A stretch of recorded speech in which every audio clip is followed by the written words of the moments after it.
All right, by my clock, it is 10 o'clock. So, again, welcome VMHC members to this most recent edition of our virtual curator conversation program. I hope everyone had a very happy and relaxing Thanksgiving holiday weekend and that people are staying warm on this chilly start to December. My name is Elizabeth Darling, and I'm the manager of membership and annual giving here at the VMHC. And as always, so appreciate your support as members, and so glad that you're able to join us for our one of our favorite programs of the year, our year-end review of new acquisitions to the collection.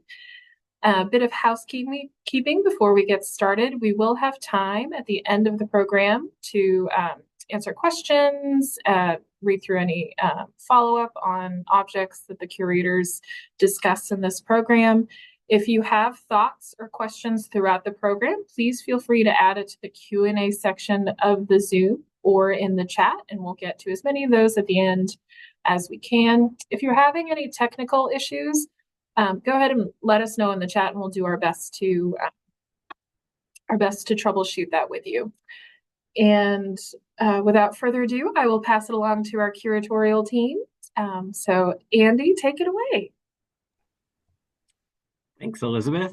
Well, my name is Andy Talkov. I'm the Senior Director for Curatorial Affairs here at the VMHC, and it's my pleasure for, I don't know, probably the fourth maybe year in a row that we've had the opportunity to review some of our favorite things that we've added to the collection in 2024. Every year we add hundreds of items to the collection, and some are identified by staff and purchased with limited acquisition funds that we have, but the vast majority are offered to us by members of the public, including our members. So today I'm joined by my colleagues, Julie Kemper, Curator of Exhibitions, Elizabeth Klaczynski, Associate Curator of Exhibitions, Paige Newman, Curator of Manuscript Collections, and Noah Tinsley, our curatorial assistant. And so without further ado, I want to get to the objects, because I know that's why you all joined the program. And so we're going to start with my colleague, Elizabeth Klaczynski. Great. Thank you, Andy. And thanks for everyone for joining us. That's a really special program that we get to do. We really appreciate it. So I'm kicking off with a marriage license from Chesterfield County from 1807. And if you go to the next slide, it's small, of course, and hard to see. We have a little bit of a bigger image on the next slide, but this is highly sort of unusual. If you don't mind going to the next slide, Andy.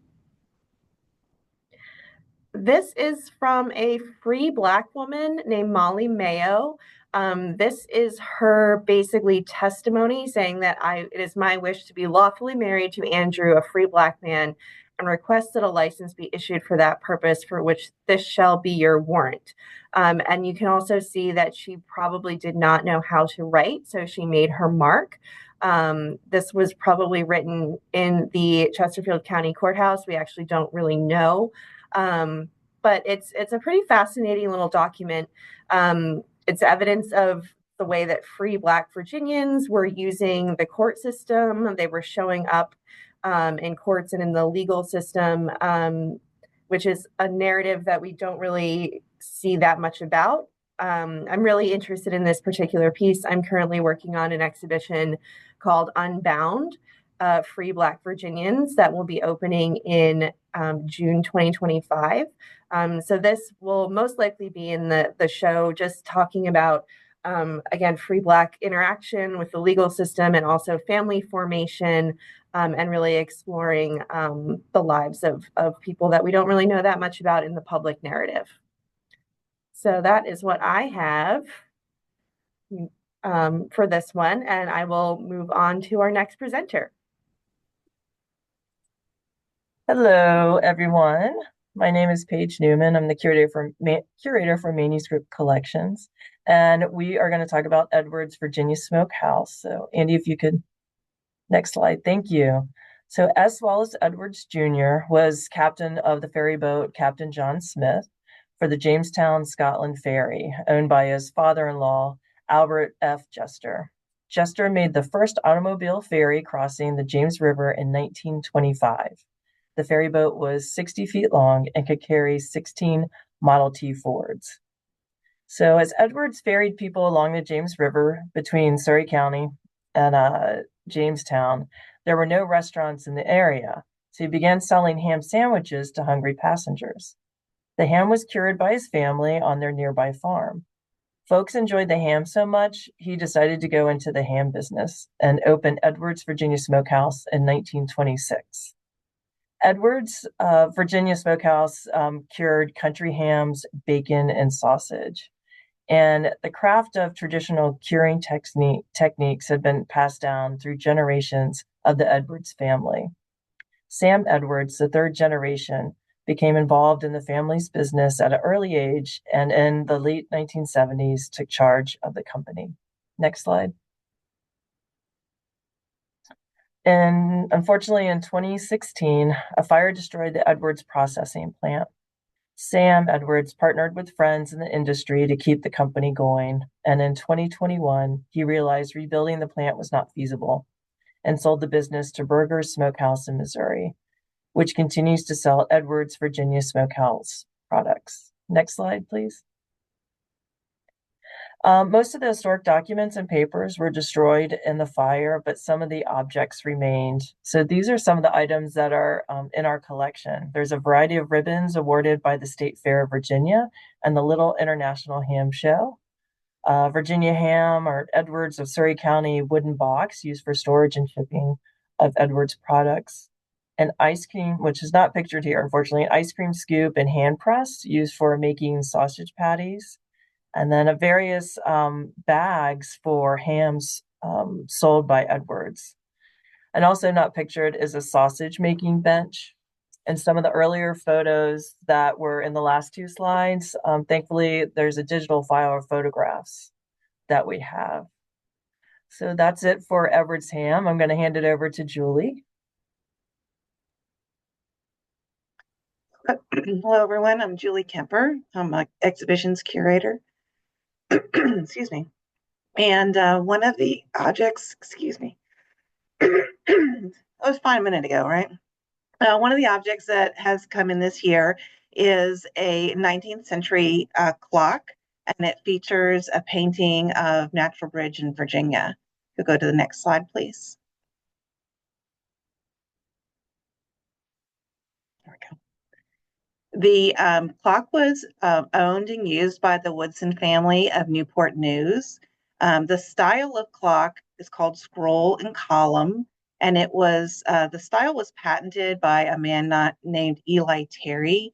And this was the first style of clock to be mass produced in the United States. And it's believed that Eli Terry in 1825 produced 12,000 clocks alone. He had a fairly large factory. So that's just his company alone. So that shows you a big change in the Industrial Revolution early in the 1800s. That was 1825. So many other people started using the patent as a base for their own clocks, and that includes Putnam Bailey. And if you'll go to the next slide, please. On the inside of the clock is on the right side, you're seeing the interior label showing that the clock was made by Putnam Bailey. It says Goshen, Connecticut, and he actually also lived in Litchfield, Connecticut. But the question is when was this produced? Because there isn't an actual date on the label. And so we know it had to be after the Eli Terry patent. So it's after 1825. And we know that Putnam Bailey was creating clocks by the 1830s. But he died in 1840, so it couldn't have been any earlier than the late 1820s, and it couldn't be any later than 1840.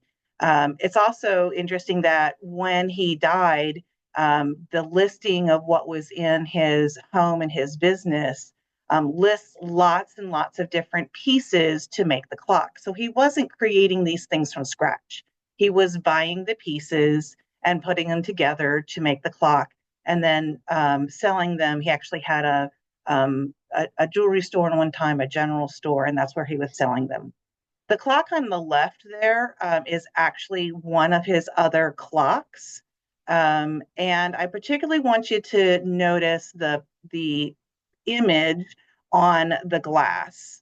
You notice it's very refined, it's very fancy. It has that round motif, which was really very common for these kind of clocks. It's not a scroll and mantle clock, but it is from that same period.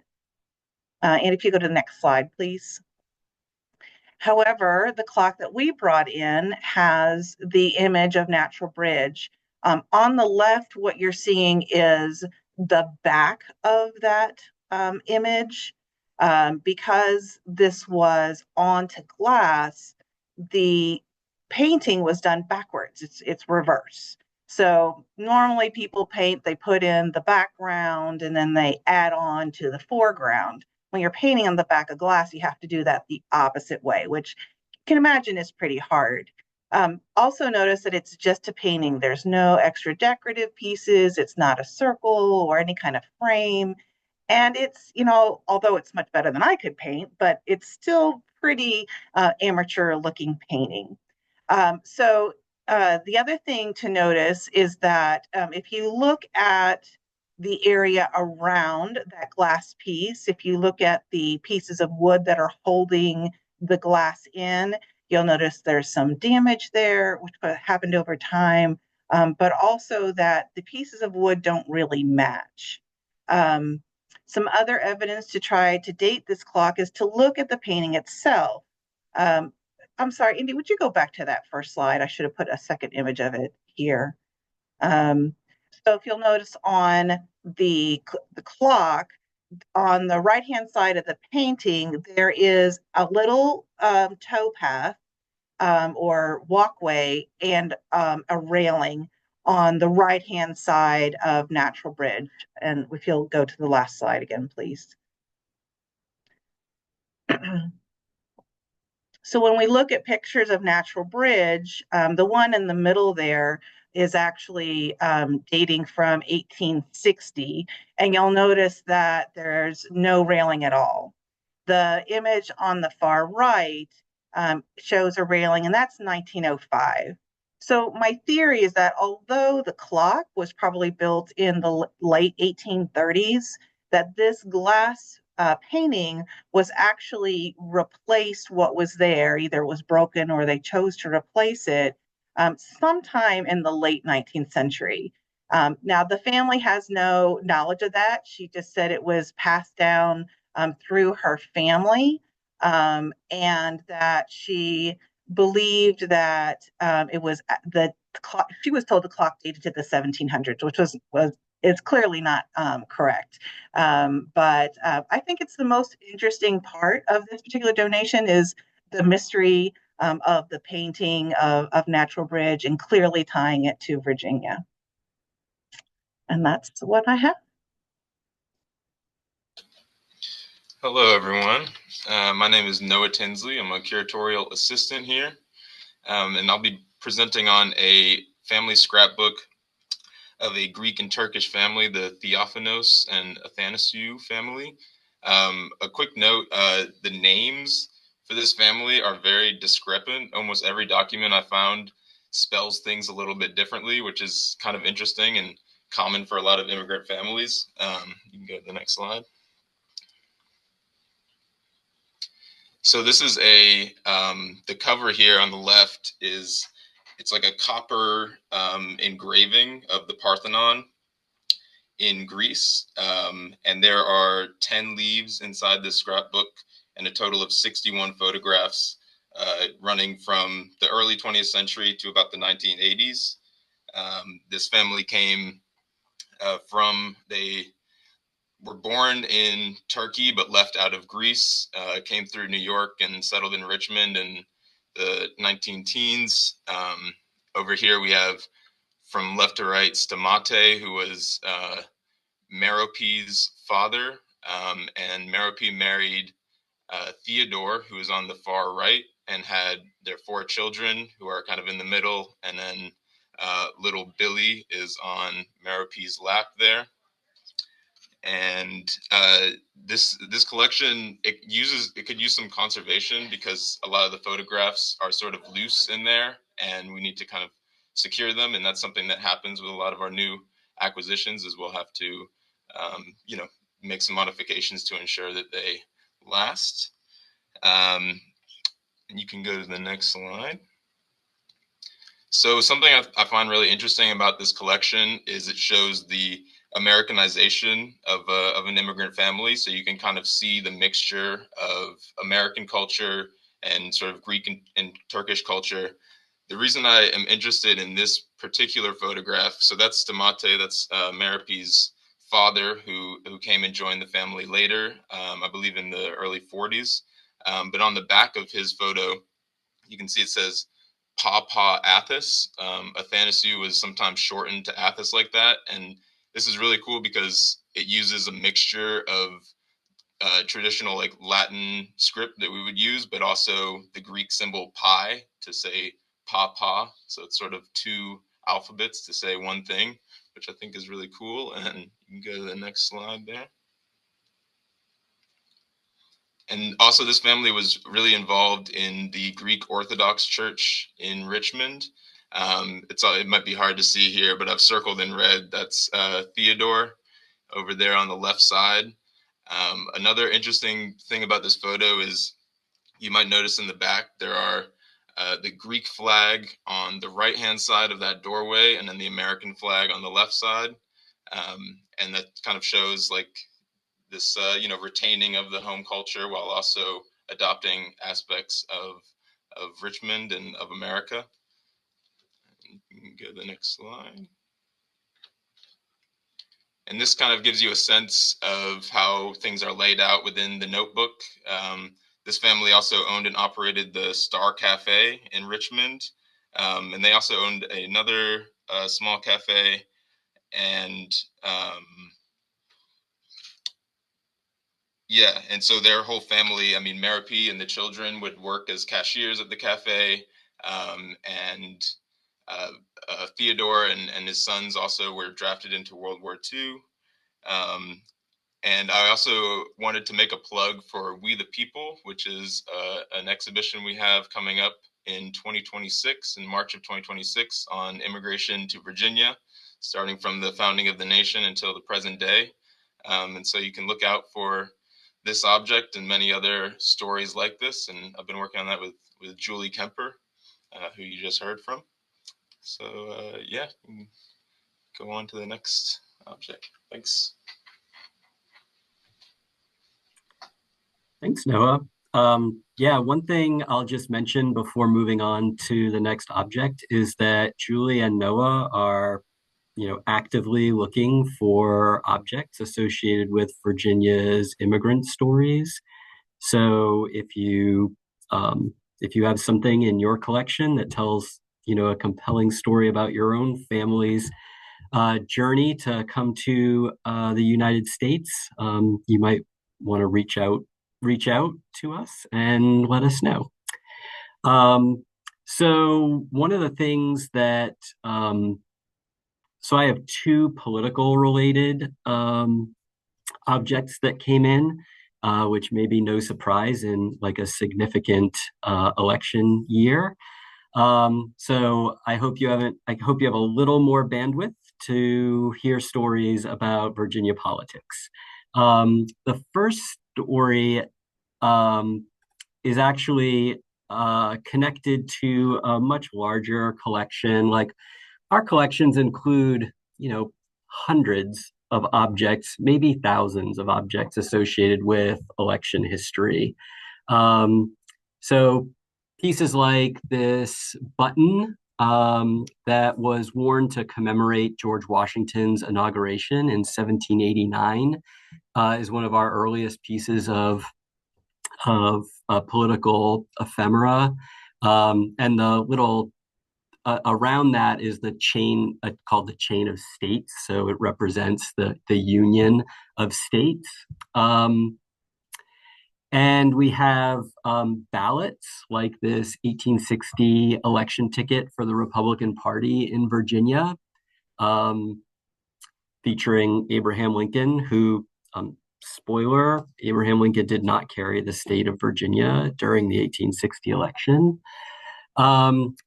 We have buttons, more than 600 political buttons that represent local and statewide and national elections. This one is for Dwight Eisenhower during one of his campaigns.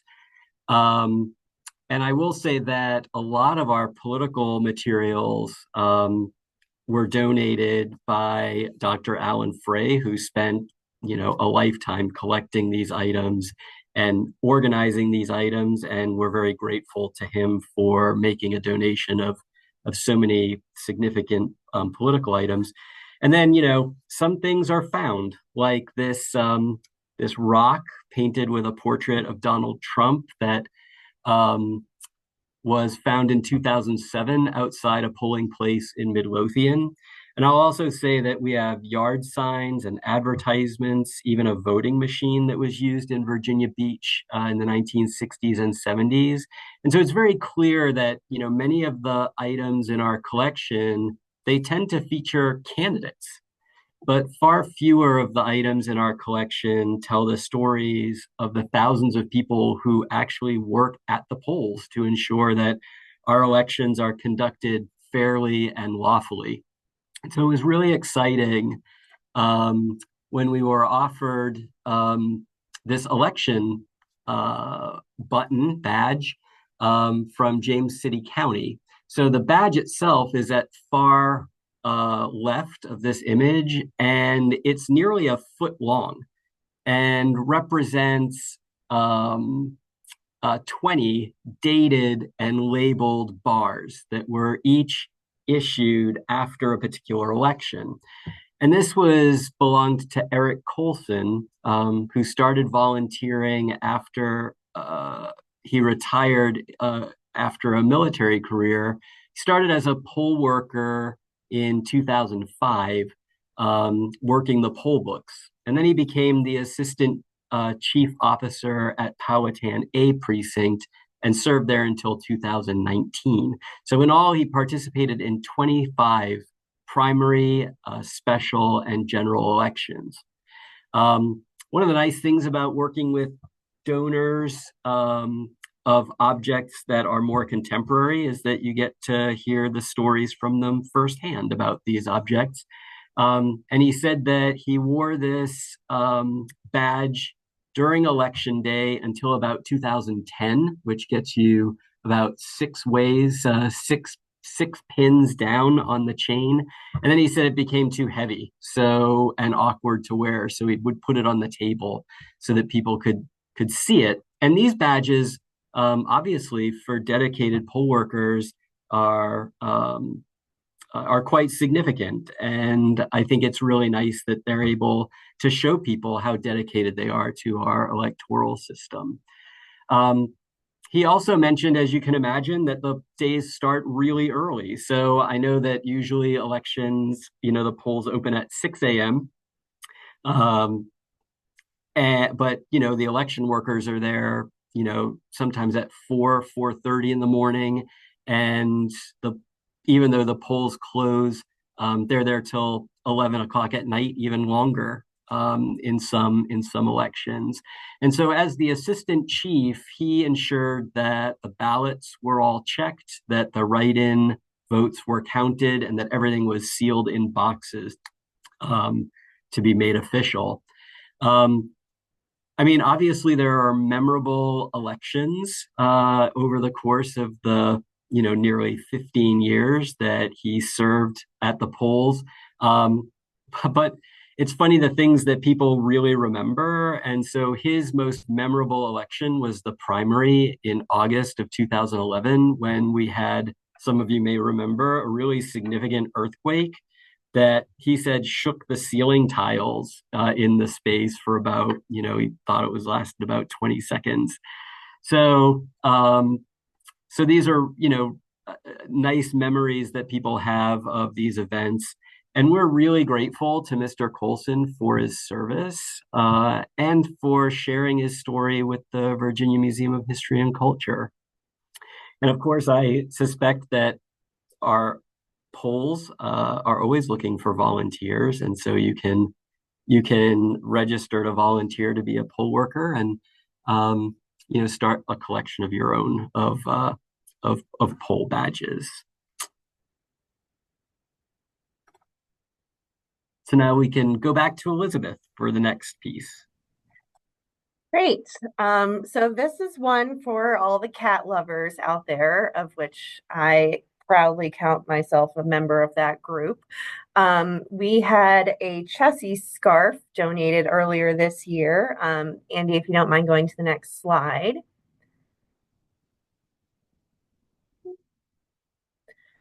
So some of you might be familiar with Chessie Kitty. She's a pretty famous mascot of the C&O Railroad Company. She was introduced in 1933 in Fortune magazine in an advertisement with the tag "Sleep Like a Kitten." She was super, super popular. There was a really great response. So the railroad company sort of developed a whole advertising campaign around Chessie. She had a little family. There were like books and stories about her, and we have her featured pretty prominently here in the VMHC. She's actually part of our notable Virginians here on the left. You can see her next to Missy Elliott. We have an advertisement, and then also the Chessie Systems sign in one of our exhibitions, Our Commonwealth.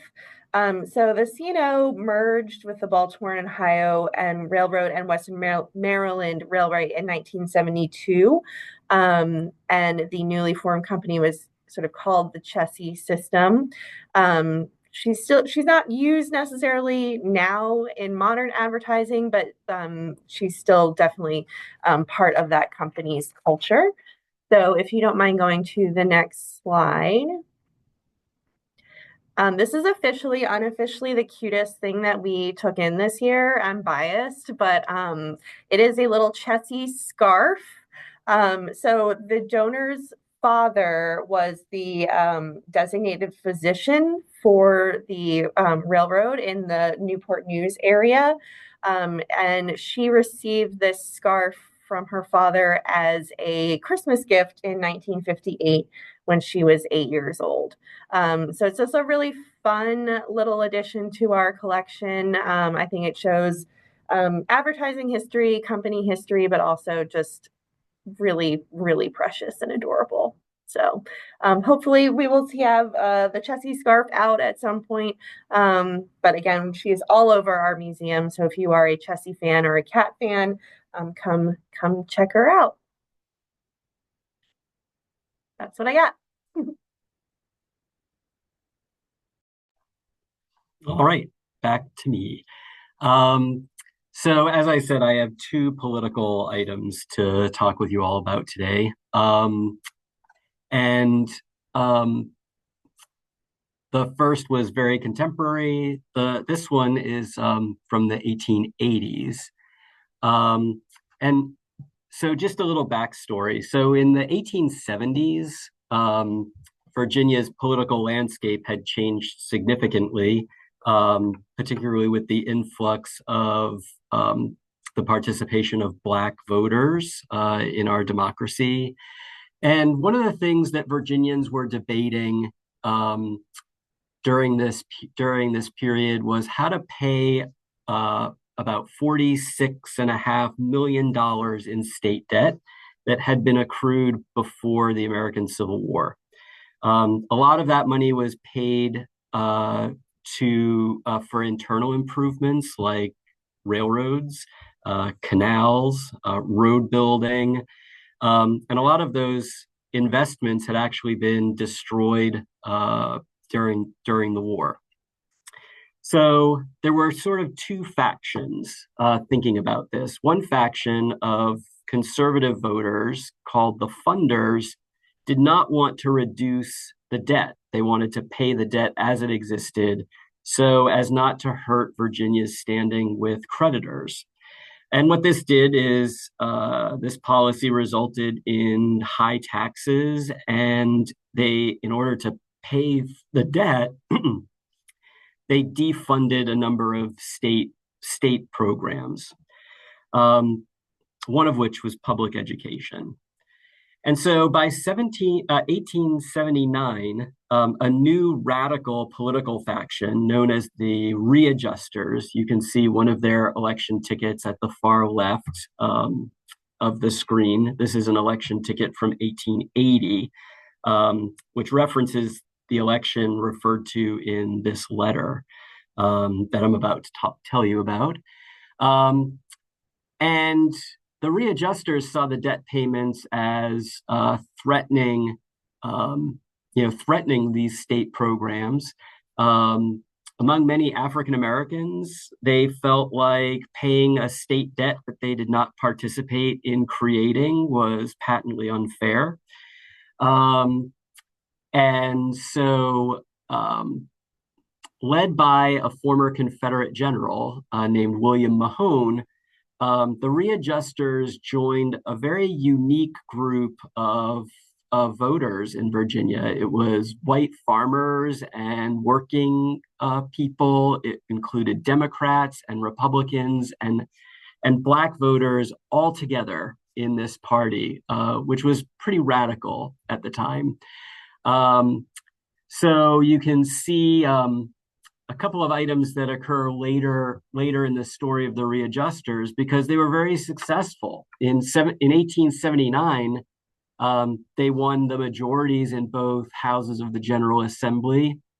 And across the state, there was growing concern among conservative white voters about the future of the Conservative Party in the face of this coalition of voters, and obviously the power of continued Black political participation in Virginia. The document at far right, titled Free Public Schools, was a piece created a few years into the Readjuster Party's successful run that shows the increase in school figures from the period that the funders had been in power to the period in which they came to power.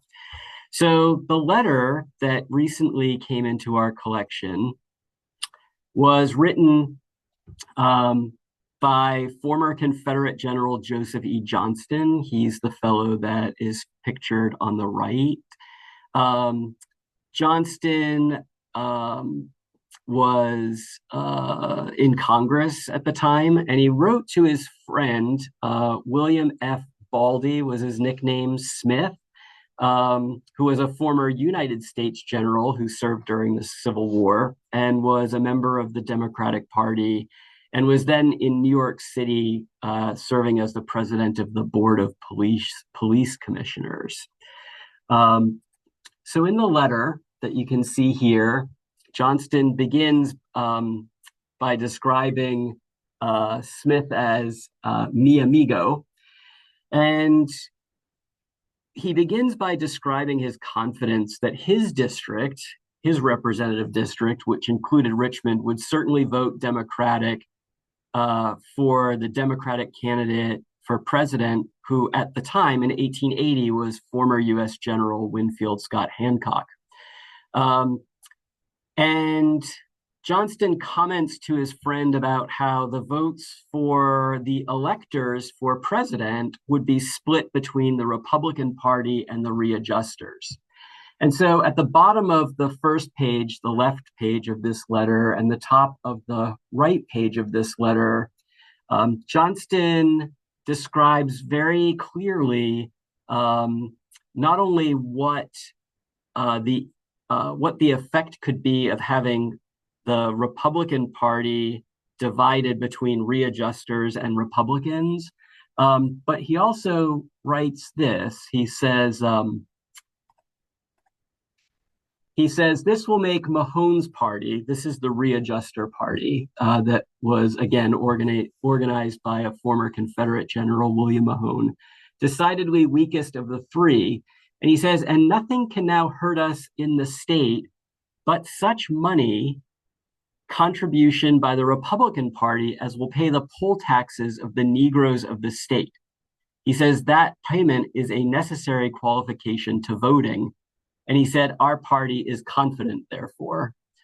And so it's important to note here and interesting this reference to poll taxes, which were instituted in the years after the Civil War, in large part to directly disenfranchise Black voters, many of whom were unable to pay the tax.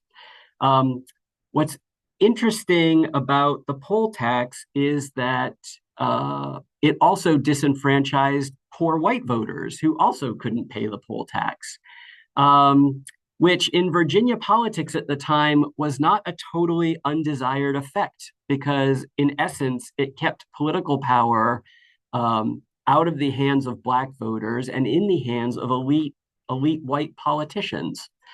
And so on the second page of this letter, Johnston makes another remark about the poll taxes, which is interesting. He says that if the Republican committee should send money to Virginia for Negro poll taxes, this was his fear, right? That the Republican Party would start paying poll taxes for Black voters. He says the Democratic might make an effort by paying those of some poor whites. So you can see, in this letter, the need to have voters, poor whites and Black voters who were being disenfranchised, how important they were to each of these political parties. And although I don't think that in any organized way poll taxes were being paid by either party, Johnston was correct earlier in his letter that Virginia did overwhelmingly vote for the Democratic candidate, General Winfield Scott Hancock, but the nation would ultimately elect James Garfield, the Republican candidate.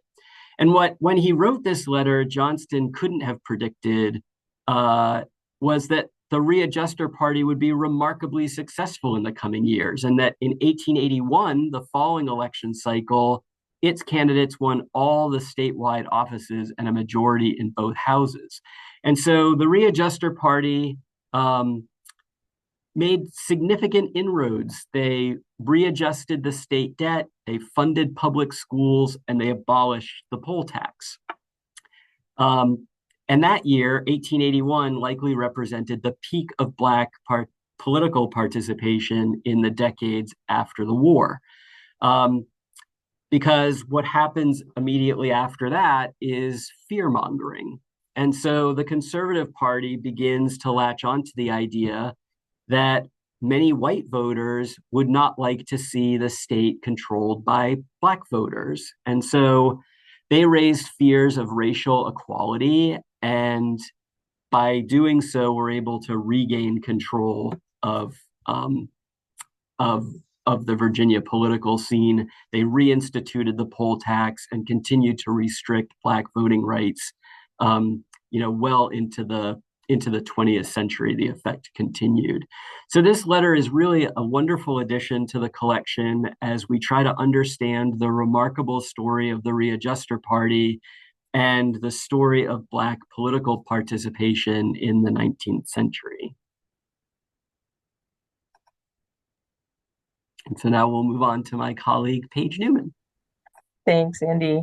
So we're going to talk about the American Legion, the Norfolk Women's Post 118, from Susan Merling, who donated. She actually served as a commander for this post. Next slide. Let's do a little background about the American Legion. Hey, next slide, Andy, when you get to. The American Legion is a veterans organization that serves former members of the United States Armed Forces, their families, and communities. Founded in 1919 in Paris, France, by a group of World War I veterans devoted to mutual helpfulness, it is the largest U.S. veterans organization with more than 1.6 million members. The American Legion follows four foundational pillars: Veterans Affairs and Rehabilitation, National Security, Americanism, and Children and Youth. Each pillar encompasses a variety of programs that benefit veterans, service members, and their families. The American Legion is organized into 55 departments, with one operating in each of the 50 states. The Department of Virginia is organized into three regions. We have the Eastern, Western, and Northern, and those are divided into 17 districts, meaning cities and counties, containing 206 posts. The Norfolk Women's Post, number 118, was part of the 2nd District in the Eastern region. On March 16, 1920, in Norfolk, Virginia, a small group of women who served in World War I established the 118 and received their permanent charter on October 21st, 1921. This was the first and only women's post of the American Legion. At the charter, when they just started in 1920, there were 15 members. And by the time they received their permanent charter a year later, there were 65 members. Next slide. So for over 100 years, they participated in Legion programs, which included once-a-month visits to the nursing home at the VA hospital, awarded junior ROTC achievement medals at local high schools, helped organize and participate in patriotic programs, as some you'll see here, Flag Day, Memorial Day, and also assisted in the Red Cross with blood drives. And on the left side, it's they had a birthday party every year, and this was one of the parties. So the collection includes yearly histories from 1975 to 2002, which detail meeting minutes, conferences, special events, publicity, and membership for each year, a photo album of the members and events, and a few awards and plaques received by the Post. But given the changes in military and greater equality for female service members, the Post retired after more than 100 years in service. And related to veterans, we currently have a limited display that opened up on the 23rd of this month of November, Virginia and the Vietnam War. It is open until July 6th of 2025. And this exhibit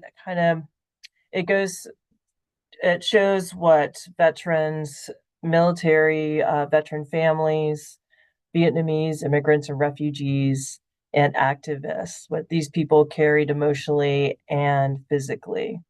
So yeah, I know Ailey just put the link in. Please check that out to see more about this exhibit. So I'm gonna hand it off to Julie, who will take it away. Thanks, Paige. So this next item is a collection of drawings of the cartoon Little Abner, which were created by Al Cap. You'll go to the first slide, please. So the donation includes an early sketch in just black and white, a later sketch that was colorized, and then specifically, this drawing was created for the souvenir magazine you see on the right. It was created for the first event held at Scope Arena in Norfolk. And so it's sort of interesting, the picture drawn by Al Cap, and he drew Little Abner for 43 years, from 1934 to 1977. And he was asked to create a drawing for this first event at Scope Arena. The arena actually opened in 1971. And so the drawing shows Little Abner, who's a very big guy. You know, he's well over 6 feet tall. His love interest eventually becomes his wife, Daisy May, their son named Honest Abe. And then it's sort of interesting, much smaller scale to the right there are Little Abner's parents, Mammy and Pappy Yoakum. You'll also notice that in the original sketch, there's a pig down by them. And although the pig gets cut out of the souvenir magazine cover, the reason the pig is in there is because they were pig farmers. So it's sort of funny. They're a fictional family. They're hillbillies, supposedly from Dog Patch, USA. But in some of the early versions of Little Abner, it actually identifies them as being from that Dog Patch was in Kentucky, but it was later removed because of the feeling that these hillbillies were then denigrating people from Kentucky. So later this became Dog Patch, USA. Now, these items were donated by Ed Brandt. He was the editor at the Norfolk Virginian Pilot. And the reason he has them is because he was a member of the Kiwanis Club of Norfolk and Portsmouth, and they every year they raised money for the Norfolk Hospital, and so it was an event. It was called the Kiwanis Bowl, and it was always a sports event. In 1971, it was basketball, but it wasn't always basketball. And so it just happened that Scope Arena was opening about that same time. And so the Kiwanis Club asked permission for their fundraising event to be the first one held at Scope Arena. And not only was that agreed to that they could use it, but also he made this arrangement where they would create an inaugural magazine, and then some of the proceeds for the sale of the magazine would also go towards the fundraising effort for Norfolk Hospital. So he actually commissioned Al Cap to make this drawing. And if you'll go to the next slide, please. I find it funny because so here's this family that's intentionally hillbilly. If you read the comic, if you're familiar with the comic, they have a very decidedly interesting use of the English language. I'll put it that way. They're considered simple folk, but here they are being pictured right beside the Scope Arena. Now, the arena was designed by an Italian architect and engineer named Pier, I'm never going to say this right, Pier Luigi Nervi. Sorry, Pier Luigi Nervi. And it was an architectural marvel at the time. It was at that time the largest reinforced thin shell concrete dome. And it was considered very modern. It is still revered today as a major piece of 20th century architecture. And so I think it's sort of funny that you're looking at this very modern building next to a very traditional family that was considered to be down home family. So when someone asked Ed Brandt, the editor, why did you ask for Little Abner to be on this cover? He stated Little Abner and family, of all the people we know, best exemplify the exuberance of Norfolk scope, and the innocent, good fun that Little Abner and Scope bring to mind. So it was supposed to be a family place, and so this was his interpretation of it, being a place for families to go. Now, it's also sort of interesting that Little Abner was the last time it was produced was in 1977. So only 6 years later, there are no more Little Abner cartoons. And although that was a major mainstay of comics for several generations, today very few young people have even heard of Little Abner, much less are familiar with the family and the story. But yet the building itself is still an iconic piece of architecture and part of Norfolk. So. And that's what I have for that. All right, I'll bring us home on a kind of fun one. This is a Lego set that was designed in collaboration between Pharrell Williams, who is a famous genre-bending rapper, singer, artist, producer, entrepreneur, fashion designer. He does it all. You can go to the next slide, take a look at it. So the set is called Over the Moon. This is also part of a larger collaboration between Pharrell and Lego. They made an animated film just released in October called Piece by Piece that sort of documents Pharrell's extraordinary career. And he was always kind of interested in the space, like space shuttles. Growing up in Virginia Beach, he was a big part of his childhood. There's this quote here: "I was raised at a time when mankind was obsessed with heavens, technology, and ultimately rocket systems. Growing up, the space shuttle was the thing that we saw as something that could take you beyond not only where you are, but like to the moon." I'm a big fan of Pharrell.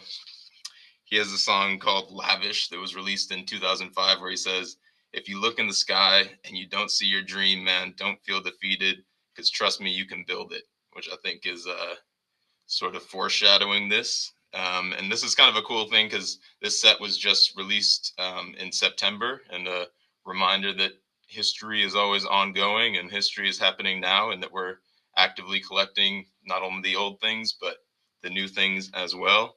You'll also notice that little human abacus, they call it. Down at the bottom, it says "My Friends" with a PH instead of an F, sort of a nod to Pharrell. And it's a bit abstract up to interpretation, but he meant it as a place where, different people could feel represented, and, you can kind of assemble those little heads however you like.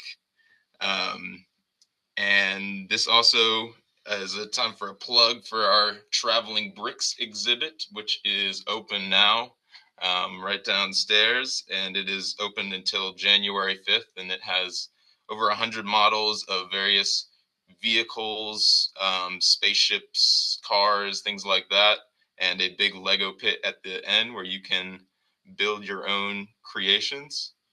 And so I definitely invite you to check that out. But yeah, I think that closes everything up. Thanks so much, Noah and Elizabeth and Julie and Andy.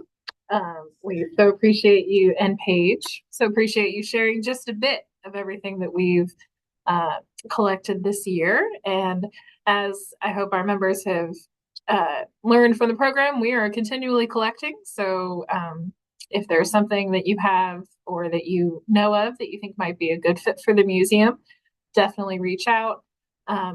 You can go to our website, virginiahistory.org, to learn more about how to get in touch with us to propose a donation. And please feel free to add your questions into the chat or the Q&A function. We have a few minutes here at the end, so we can get to a few questions before we wrap up. I do have a question for our curatorial team. So what are guidelines, goals for how the VMHC determines what we collect? So that could be any of the curators can hop on and answer that. I guess I can speak to that a little bit, and my colleagues can jump in as they like.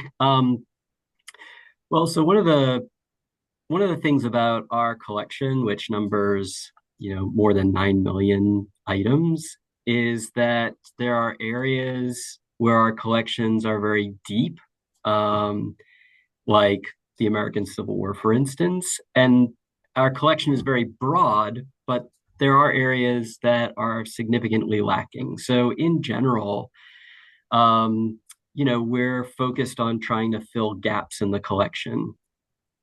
Like Black history continues to be a gap in the collection that we're building. As you heard, the history of immigration to Virginia, particularly in the second half of the 20th century, is an area where we want to build the collection and build relationships across Virginia and communities. And so many times our exhibit program reflects areas that we would like to collect in, right? Because it raises awareness of stories and allows us to make connections that we maybe haven't in the past. At a very basic level, what we're looking for are things that do not duplicate items in our collection, that are in relatively good condition, that have good stories attached to them, and I guess first and foremost, have a connection to Virginia history. Thank you for that, Andy. And a specific question for the readjusters, that political group, how long were they active? So they were formed in 1879, and by 1883, they were pretty much dissolved as a political party. So it was a short-lived vision of what maybe a truly cooperative, inclusive political party, might look like. So very short-lived. And then at the beginning of the program, Andy, you mentioned that Virginia did not vote for George Washington.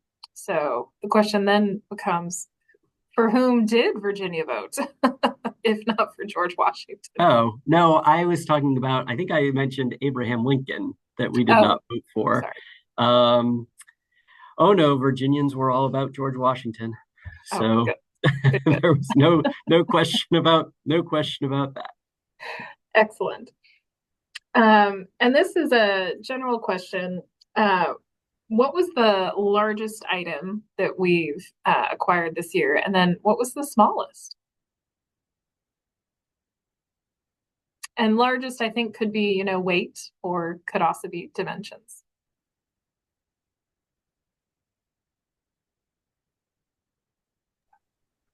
That's a really good question. I can see my colleagues were all sort of staring at the ceiling because we can't really remember what the largest and smallest items are. Now we're gonna have to remember that. Yeah, I'll have to think about that. Well, think about that for next year. We could add that in as one of the Right. highlights. We'll have to add that into the program in general now for the future. All right, and then let's see. The last question, as we wrap up, I'm conscious of time, is if VMHC members, but then also the general public wants to come in and see any of these objects, how would they do that? Well, some of these items are on display, but for items that aren't on display, there's an online form that people can fill out to be able to view objects in the museum collection. It's a little more complicated for us to set up a space and the time to pull things out of the object collection to show members or any members of the public. But one of the great things about a lot of our collection is that it can be accessed right through our reading room. So if the piece has been processed, you can go to the reading room, show your identification, and they will be able to bring those items to you. So it's one of the best services that we offer, is access that way. No plexiglass, just you and an amazing piece of the past.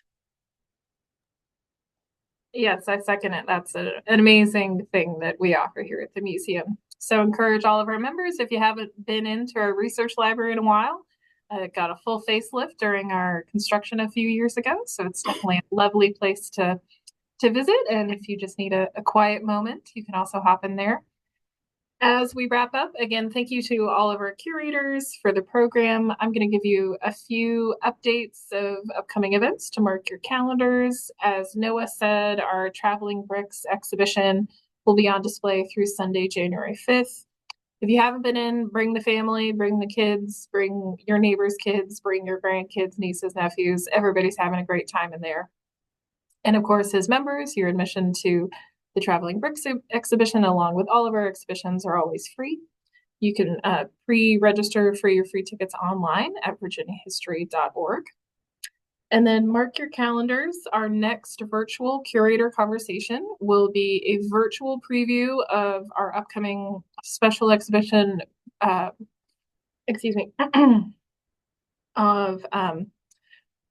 Give Me Liberty, Virginia and the Forging of a Nation, that will be on Monday, March 10th, 2025. So that will be a deep dive into our newest exhibition that is part of the semi-sesquicentennial of the founding of our country. Hard to believe, been around for 250 years. And we will also have another holiday-themed event. We will have our Virginia House Holiday Open House on Sunday, December 15th from noon to 4 p.m. at Virginia House. If you haven't been inside, it's decorated for the holidays, and it is a lovely time. If you're looking for something to do that's holiday related this month.